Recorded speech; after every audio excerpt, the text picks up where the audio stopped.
Assalamualaikum warahmatullahi wabarakatuh. Halo anak-anak semua. Hari ini kita akan belajar tema 2, subtema 2, pembelajaran ketiga. Bagaimana? Sudah siap untuk belajar hari ini? Kalau sudah siap, mari kita mulai belajarnya. Perhatikan gambar di hadapan kalian. Di hadapan kalian ada gambar warga yang sedang melaksanakan kerja bakti. Kerja bakti merupakan salah satu contoh masyarakat yang melaksanakan kewajibannya untuk menjaga lingkungan dan juga contoh masyarakat yang bertanggung jawab untuk menjaga kebersihan dan kenyamanan lingkungan tempat tinggalnya.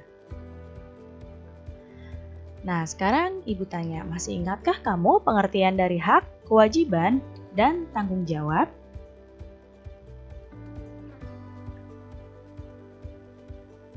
Hak adalah sesuatu yang dimiliki manusia sejak lahir. Kewajiban adalah sesuatu yang harus dilaksanakan oleh setiap orang. Sedangkan tanggung jawab adalah sikap dan perilaku seseorang untuk melaksanakan tugas dan kewajibannya. Hak, kewajiban, dan tanggung jawab merupakan tiga hal yang berbeda. Tapi ketiga hal tersebut saling berkaitan satu sama lain. Hak dan kewajiban tersebut harus dilaksanakan secara bertanggung jawab oleh seseorang. Kalau orang tersebut tidak melaksanakan hak dan kewajibannya, maka bisa dibilang orang tersebut tidak bertanggung jawab. Ya, jadi hak, kewajiban, dan tanggung jawab itu saling berkaitan satu sama lain. Orang yang tidak melaksanakan hak dan kewajibannya, maka orang tersebut adalah orang yang tidak bertanggung jawab. Nah, berikut adalah hak seseorang sebagai warga masyarakat. Yang pertama adalah mendapatkan perlindungan hukum. Kemudian, mendapatkan pekerjaan dan penghidupan yang layak. Menikmati lingkungan yang bersih, kemudian hidup tenang dan damai, bebas memilih, memeluk, dan menjalankan agama, berpendapat dan berorganisasi, mengembangkan kebudayaan daerah, dan masih banyak lagi hak warga masyarakat yang lainnya. Kemudian, kewajiban seseorang sebagai warga masyarakat. Kewajibannya salah satu contohnya adalah mematuhi aturan atau norma yang berlaku di masyarakat, menjaga ketenangan dan ketertiban di lingkungan masyarakat, mengikuti kegiatan yang ada di RT, RW, atau di desa, misalnya mengikuti kerja bakti, gotong royong, musyawarah, dan lain-lainnya. Menghormati tetangga di lingkungan tempat tinggal, membantu tetangga yang terkena musibah, dan menjaga kebersihan lingkungan tempat tinggal. Dan masih banyak lagi ya contoh-contoh kewajiban sebagai warga masyarakat.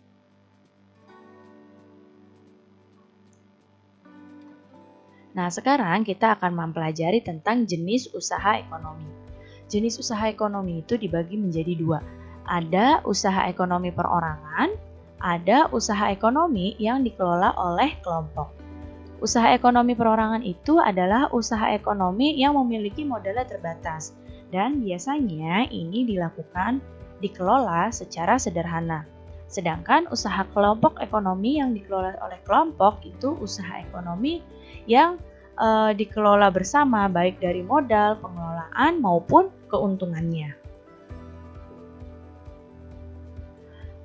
Perhatikan di sini, usaha ekonomi perorangan itu contohnya usaha pertanian, usaha perdagangan, usaha jasa, dan usaha industri kecil. Usaha pertanian ini merupakan sebagian besar usaha pertanian yang dikelola secara perorangan. Dan di sini memiliki modal yang terbatas. Usaha perdagangan ini juga dikelola oleh perorangan, biasanya berskala kecil dan sedang. Contohnya pedagang asongan, pedagang di pasar, warung, toko kelontong, itu termasuk usaha perdagangan. Kemudian usaha jasa di sini memperhatikan di sini seperti usaha fotokopi, bengkel, potong rambut, penjualan pulsa, itu termasuk usaha jasa. Dan industri kecil ini dikelola oleh industri rumahan. Contohnya kerajinan tangan yang berupa pembuatan keramik, souvenir, anyaman, dan mebel. Kemudian ada usaha ekonomi yang dikelola oleh kelompok. Contohnya seperti firma, persekutuan komanditer, perseroan terbatas, BUMN, dan koperasi. Kita akan bahas tentang usaha ekonomi yang dikelola oleh kelompok. Nah, yang pertama adalah firma. Firma ini adalah perusahaan yang didirikan paling sedikit oleh 2 orang, dan setiap anggota punya hak untuk melakukan tindakan. Ya, jadi kalau firma ini paling sedikit didirikan oleh 2 orang. Kemudian ada persekutuan komanditer atau CV. Di sini adalah usaha yang memiliki 2 macam anggota kalau CV, yaitu ada anggota aktif dan ada anggota pasif. Anggota aktif ini berperan dalam menjalankan usaha. Kalau anggota pasif berperan dalam pemberian modal usaha. Contohnya misalnya CV, Kayu Jatiluhur, dan masih banyak lagi yang lainnya. Kemudian perseroan terbatas atau PT. Nah, ini adalah perusahaan yang modalnya dihimpun dari beberapa orang dengan cara menjual saham. Saham itu adalah surat tanda keikutsertaan penanaman modal. Di sini, pemilik saham punya kewenangan terhadap perusahaan tersebut dan berhak mendapatkan laba atau keuntungan perusahaan. Kemudian ada badan usaha milik negara atau BUMN. BUMN adalah perusahaan yang seluruh atau sebagian modalnya itu dimiliki oleh negara. BUMN itu bisa berbentuk perusahaan umum atau perum dan bisa berbentuk perseroan terbatas atau PT. Contohnya perum itu adalah Perum Peruri atau percetakan uang negara. Dan contohnya PT adalah PT KAI atau Kereta Api Indonesia. Dan selanjutnya adalah koperasi. Koperasi merupakan usaha bersama yang berdasarkan asas kekeluargaan. Nah, di dalam koperasi, semua anggota itu wajib membayar yang namanya simpanan pokok dan simpanan wajib. Contoh koperasi adalah koperasi unit desa atau KUD dan koperasi sekolah.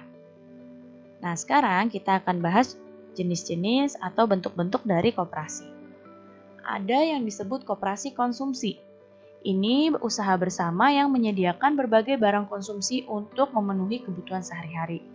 Ada koperasi simpan pinjam. Ini usaha bersama untuk menyediakan layanan simpan pinjam. Yang selanjutnya ada koperasi produksi.